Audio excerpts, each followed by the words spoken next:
I'm the founder of Daily Dose. I'm a co-founder of Gentleman's Mafia. I also own Gentleman's Magazine, gentlemansmagazine.com, which is not established yet, but that's coming in the works.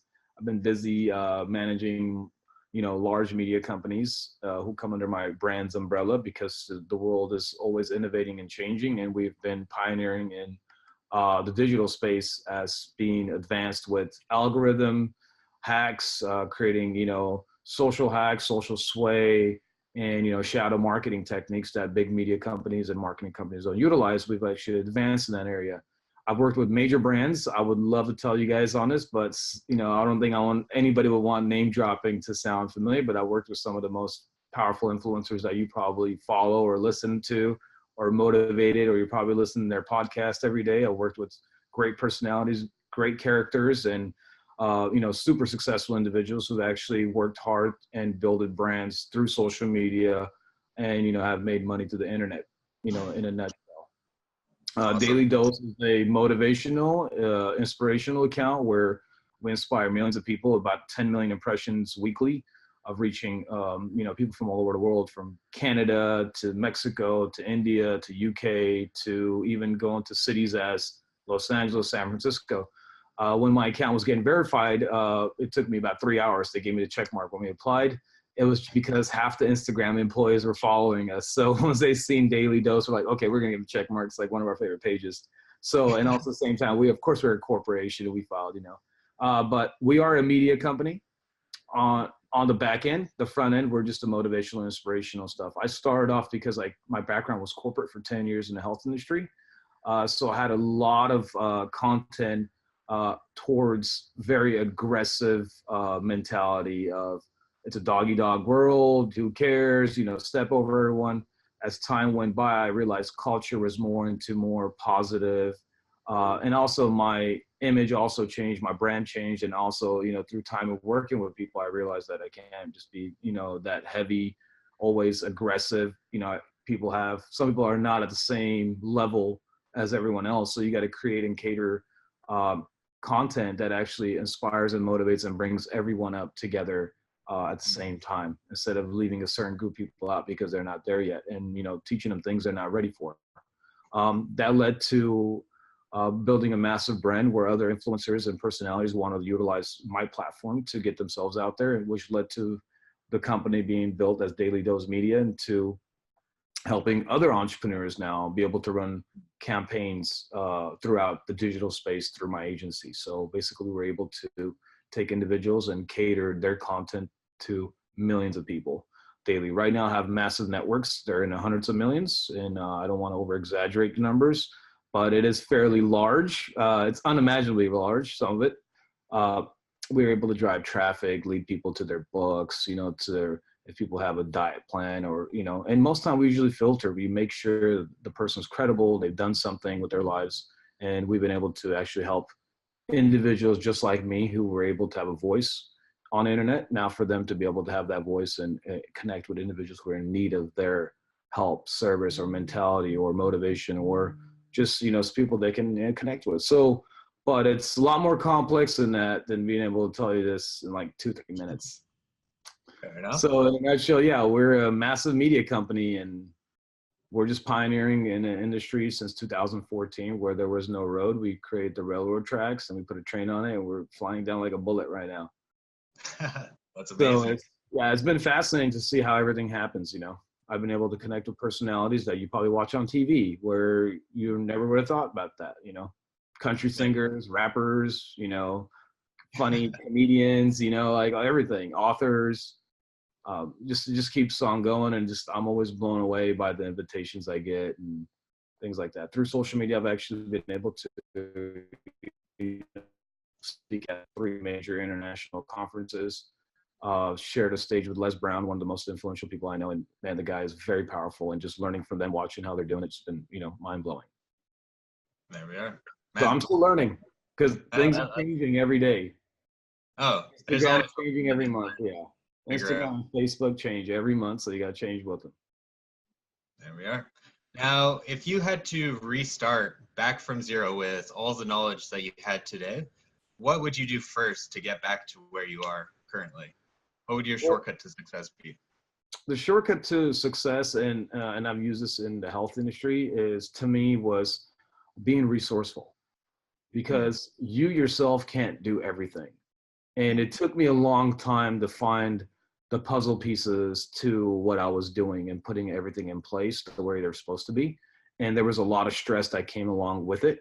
So if I was going back, restarting, obviously be a lot less stress, which is, one thing everyone wants to live without, but it's, it's impossible with the world today we live in. But it would be being resourceful to, having, and not only being resourceful, also what I've built today. mm, Like when I look back, I'm like, I should have done this 2 years ago, So if I would have the opportunity to reset and do all this from the beginning again, yeah, I would have been at a different place today than I am right now. A lot quicker. We'll just say that. there Like, we for go. example, one of the things that I would say is, when I was starting in this industry, people were becoming as internet marketeers, and email list was a big thing. And I never at one time cared about that, but I knew some of my friends who were my partners in business who went on to do that route and made, extraordinary amounts of money just from that alone. So that was another revenue stream that I bypassed. So I would have done it in the early stages. There we go. So, like if It's quite possible. you're never too late, but except I would have done that way earlier instead of, doing it a year ago.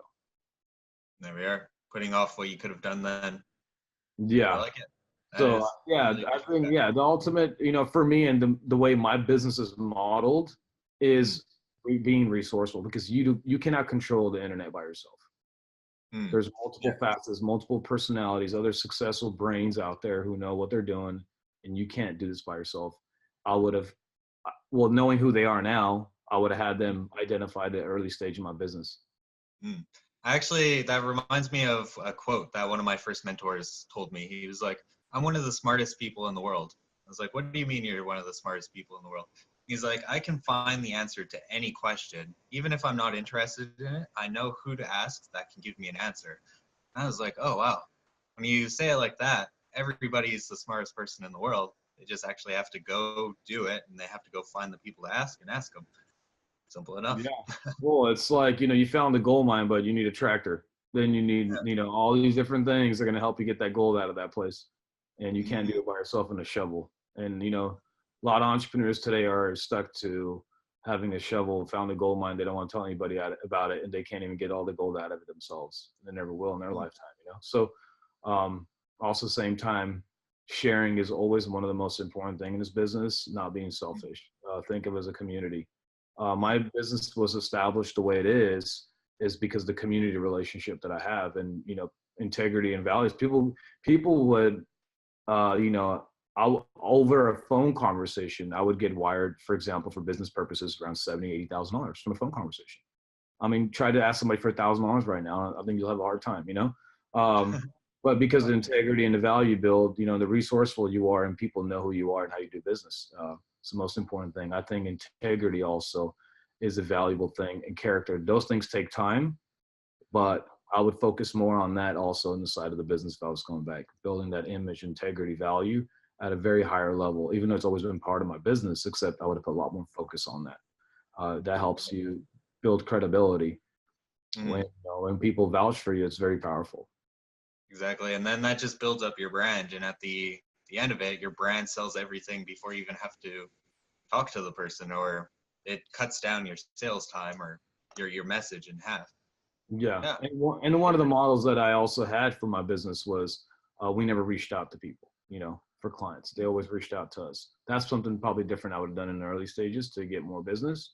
But I did establish a brand. I'm happy by doing that, which saved me a lot of headache of having to tell everybody the same thing over and over. Now people reach out to me knowing exactly what they're looking for, knowing that we provide those services. But I would extend my business in that side too, in the early stages of, spreading it out a lot quicker by reaching out to more people for business. Maybe it was my just prideful mentality, the business image that I want to hold at a high standard. But at the same time, I think it was just another avenue that I could have made more money. I'm not disappointed with what I make, but it would have been extra. Could have been a house, think could Yeah, have been an extra, exactly. who knows what, Mm. In the end, it's a good lesson. Now you know it, and now it's just going to be even better for you from now on because you know it. Yeah. just, if the audience is watching this and you're gonna, I don't know who's gonna snip it out or how we're gonna see it, but the content side of it is basically being resourceful. You just being ultimately resourceful, because everybody needs something.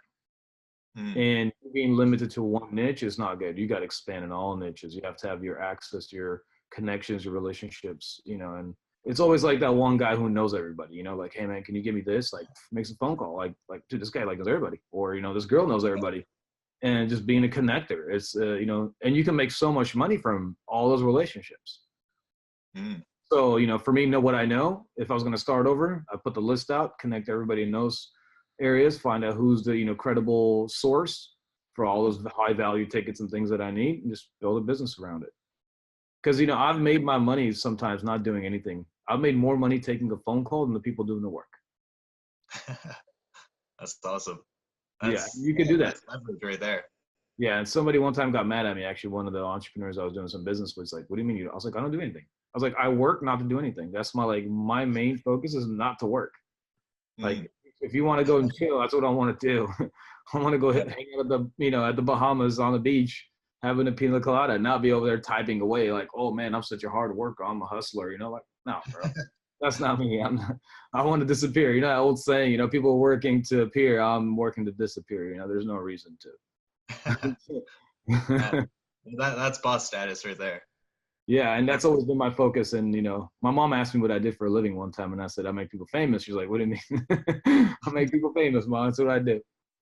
She's like, "That's not a career. Go, because I have a degree and all that." She's like, "Go back to your career." I'm like, "No, Mom, this is funner." So yeah. What does she think now? Does she? She actually, even till today, when she sees me around, she's like, "What are you doing?" I'm like, "Nothing." She's like, "You're always out eating at restaurants, always flying here, doing this. Are you working?" I'm like, "Yeah, Mom. I can't do this. Not free." I was like, "None of these things are free. I'm obviously making money, Mom." So she's one of those old school hard workers. My parents both were hard workers, so it just creates a dynamic where they're the way do you think when you're not at a location doing something, you're not doing anything. Yeah, they're from the tradition. Yeah, but I did my civil service for 10 years in the health industry and helped a lot of people out. So, it's time to kind of a little venture off and enjoy, my late 20s and my early 30s now. There we are. You deserve it. You earned it. Yeah, who knows where we're going? I'll tell you, the world is changing, and I'm happy, and I'm happy you're also part of this too. Now you're going to be meeting a lot of cool people and getting an idea of what the world really has to offer is limitless, and there's so much opportunity. Oh, it's everywhere. You just have to be open to it. Yeah, videos like this could be worth, who knows what, could change everything. Exactly. But hey, I started from nothing. If anybody's listening to this, I started with nothing, had no knowledge about social media. I didn't know what the heck Instagram and Facebook was. I shared family photos and tried to take a couple selfies in the beginning, and I had no idea that this is one of the most powerful tools. If you're watching this, don't be discouraged, Perfect. I love it. Never too late to chase a dream. Yeah. No, you'd be surprised, man. There's retired folks on this starting up their social media careers, so it's working out for them too. Perfect. And the internet is so big too that there's enough real estate for everyone if you play the game strategic and you get it started right away. Well, think about it. There's 1 billion people on these platforms, on average, and there's no way one individual is reaching everybody and selling their product to them or becoming the master expert of it. So much space in there. So think of this way: you got another 500 million people you can reach out to. Let's just say that. If everyone else got the other half, you got another 500 million that haven't heard of them or heard of you. There we are. You can take over slowly but surely. Yeah, you can. It's commitment.